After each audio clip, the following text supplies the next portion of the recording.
Baik, sekarang ni dekat dalam pattern CV3 tu, kalau satu-satu perbuatan tu datang dalam pattern bentuk 3 ni, kan? Contoh macam ayat kat depan ni lah, kazzaba, yukazibu, semua ni lah.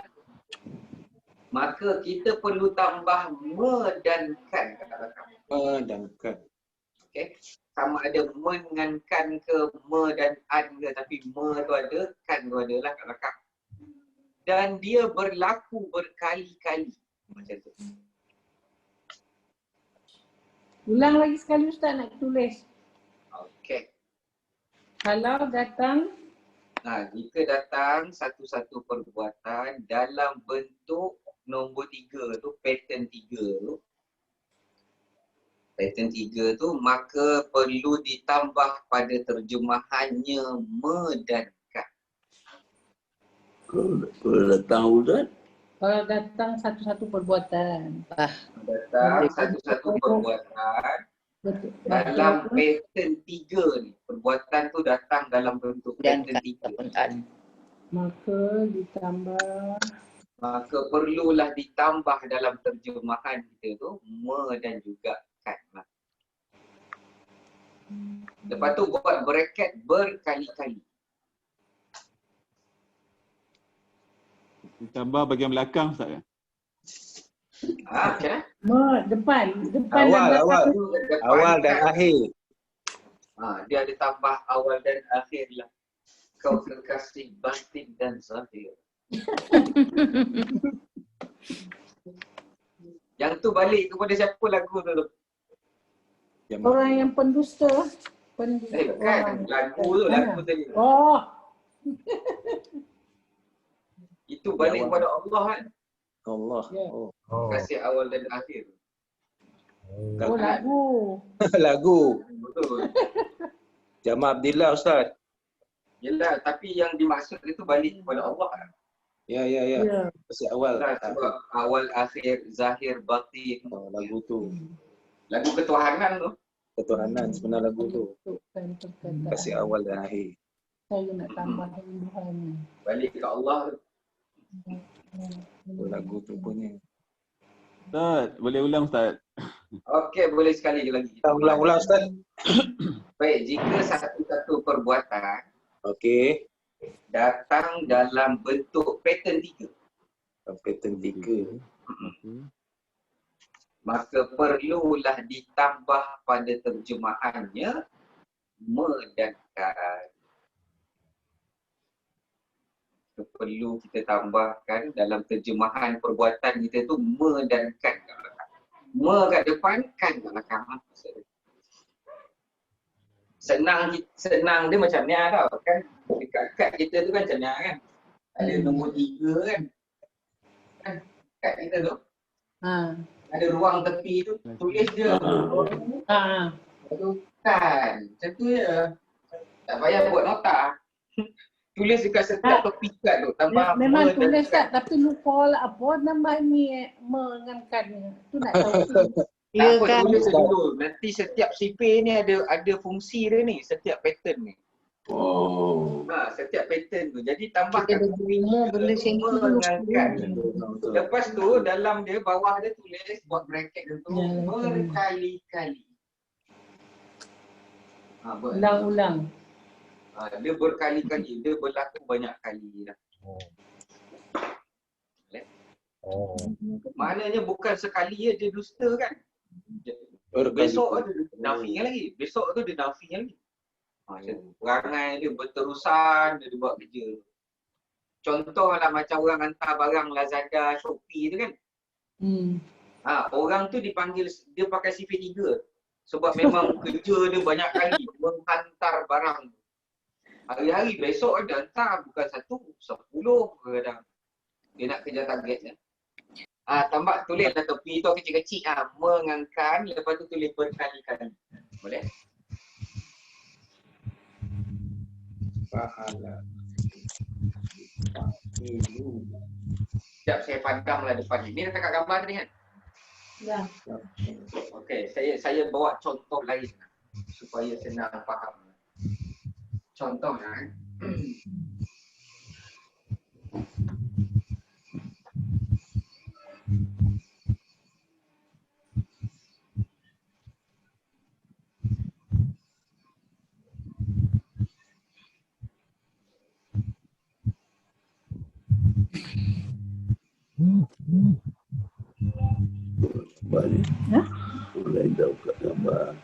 Itu juga. Itu juga ya. Baik, kalau datang pattern, contoh kita bawa satu contoh kan. Contoh ni kita bawa kalimah nun, zailah. Nazala, nuzul Quran.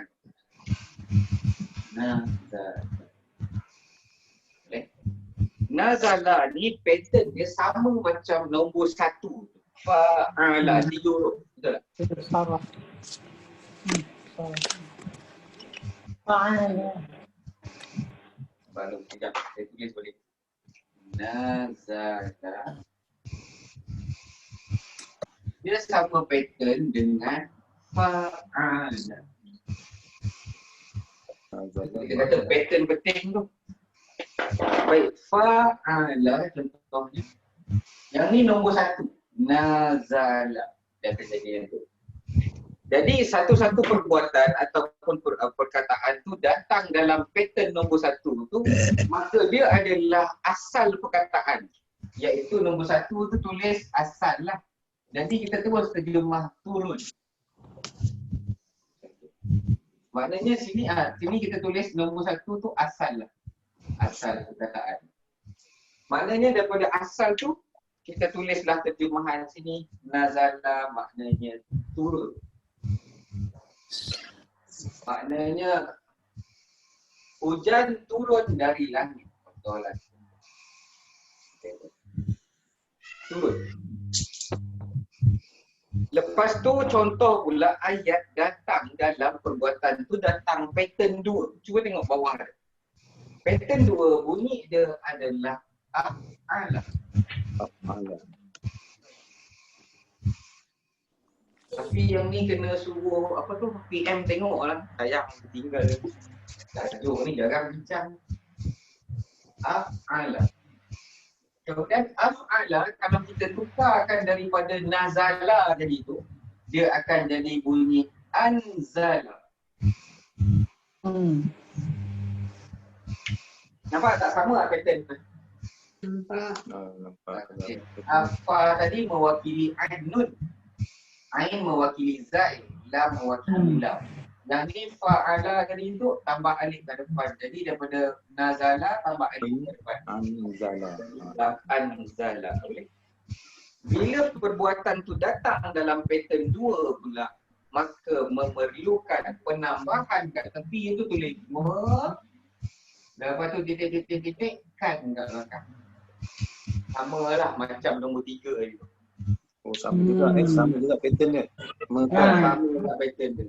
Itu sama Jadi pattern. bila sama dengan kan, maka daripada kalimah turun tadi dia akan jadi apa? Menurunkan. Beza tak makna turun dengan menurunkan? Beza. Beza. Ada orang yang Ada orang yang buatkan menurunkan. Anzala. Katanya akan berlaku dia. Kadang-kadang orang yang menurunkan tu tak turun pun. Saya menurunkan barang dari lori. Tak semesti saya turun, saya campak lah. Saya turunkan barang. Oh. Beza, saya turun dari lori. Saya yang turun. Dia pun menurunkan. Saya tak turun. Contohlah, saya masuk ke dalam kelas. Okey, masuk kelas. Masuk. Saya memasukkan anak ke dalam kelas. Saya tak masuk. Bapak dia duduk luar, malam masuk kelas. Betul Ustaz. Itu pattern. Okey, faham Ustaz. Turun menurunkan. Baik, menurunkan. Jadi kemudian datang pula sifir yang ketiga tu ataupun pattern ketiga tu kita bunyikan dia sebagai fa'ala. Fa'ala. Dia berbeza dia. Fa'ala. Fa'ala. Baik, fa'ala ni dia adalah ada sabdu kat sini, alif tadi dah terbuang. Jadi alif ni dah terbuang dah. Maka digantikan dengan sabdu pada tengah dia. Jadi dia akan jadi bunyi nazala.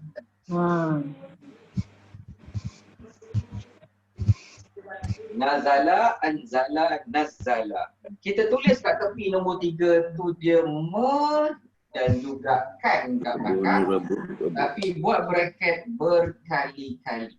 Oh, itu beza dia berkali-kali. Oh, beza dia berulang-ulang lah berkali-kali. Benda tu banyak Yang kali. sekali ya, yang dua Antara tu 2 dengan 3 tu sama, tapi yang nombor 3 ni berulang-ulang berkali-kali. Oh, sekejap. Perbuatan yang berulang-ulang lah ni. Ya.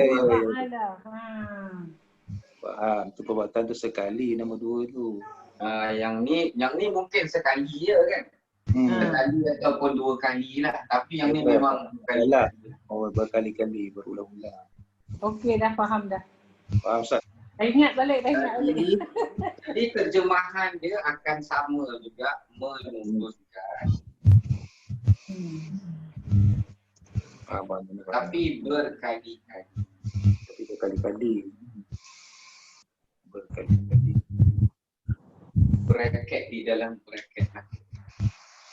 Contohlah kita nak katakan Al-mataru nazala, hujan telah turun. Pakai nazala.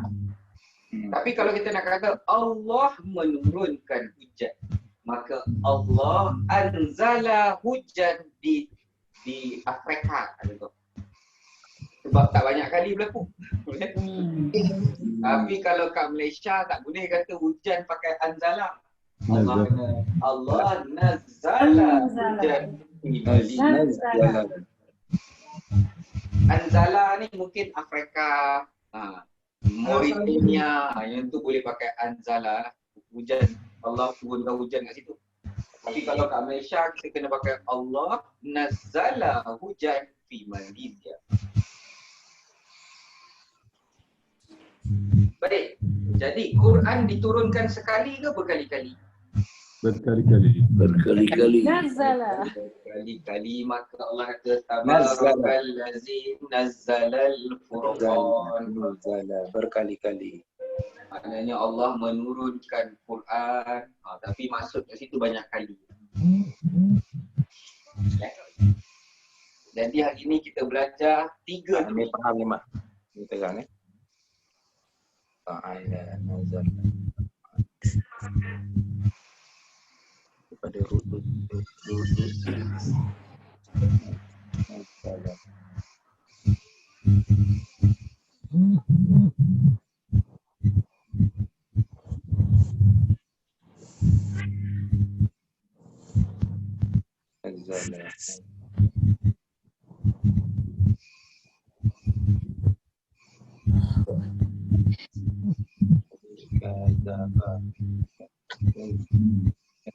Banyak apa.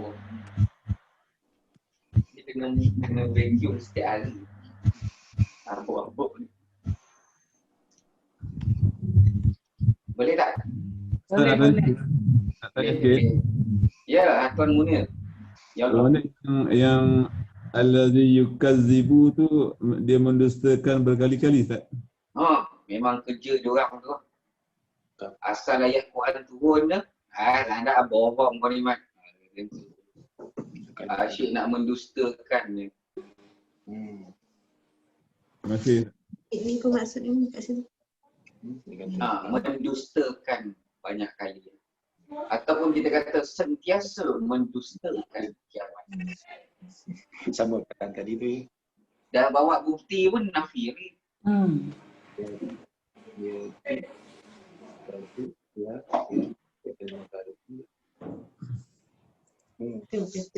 Kita sedang kata sama tu yukal. Ya. Fa'ala ya tak.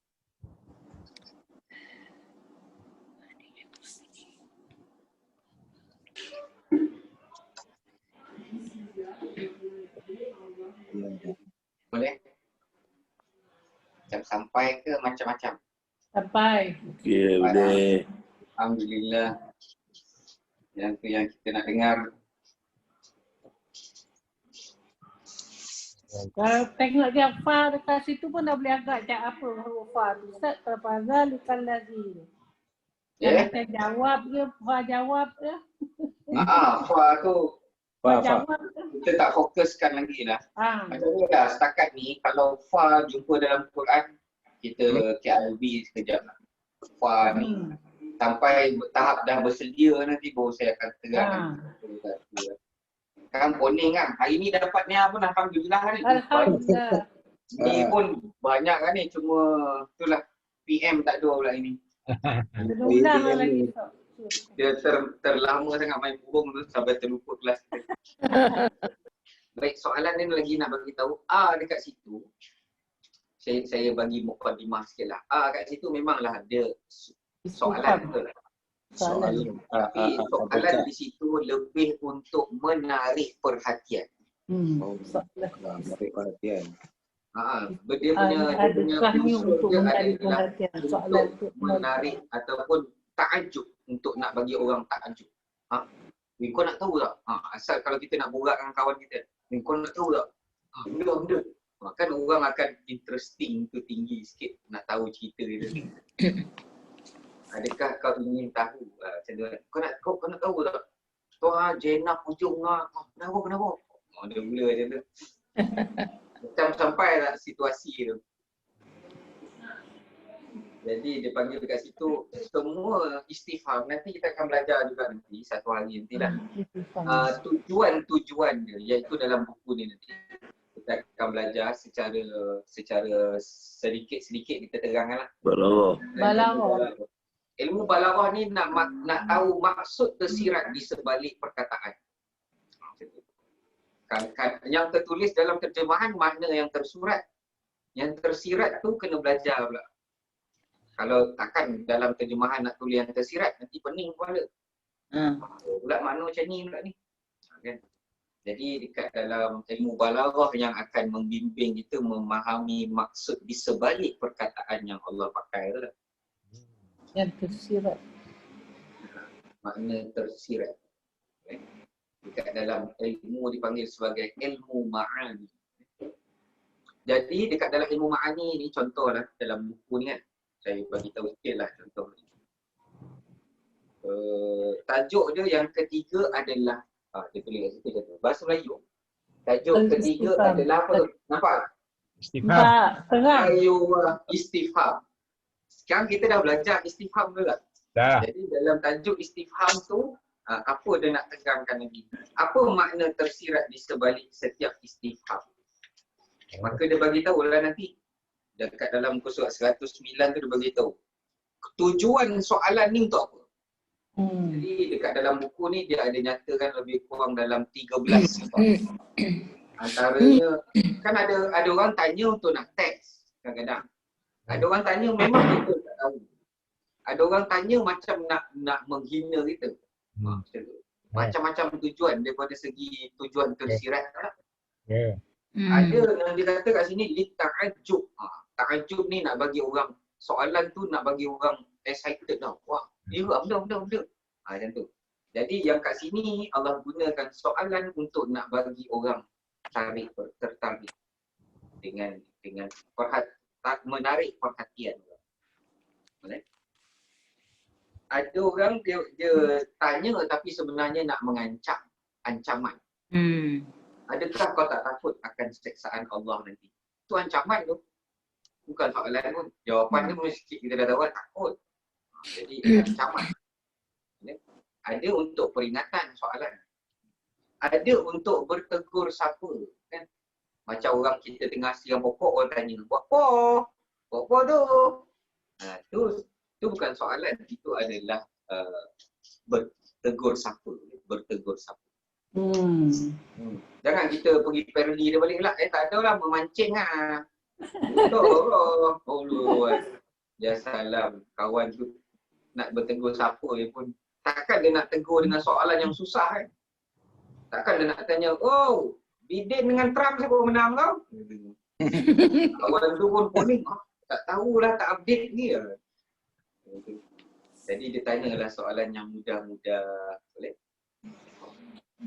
Jadi dekat sini adalah bertujuan untuk menarik pendengar ataupun dipanggil sebagai lit ta'ajub. Jadi orang kata ta'ajub ni maksud dia dalam bahasa Arab tapi dalam bahasa Melayu excited lah nak tahu. Jadi adakah engkau ingin melihat orang yang mendustakan agama Allah? Okey. Lepas tu Allah kata, itu ialah orang yang yadu'ul yatim.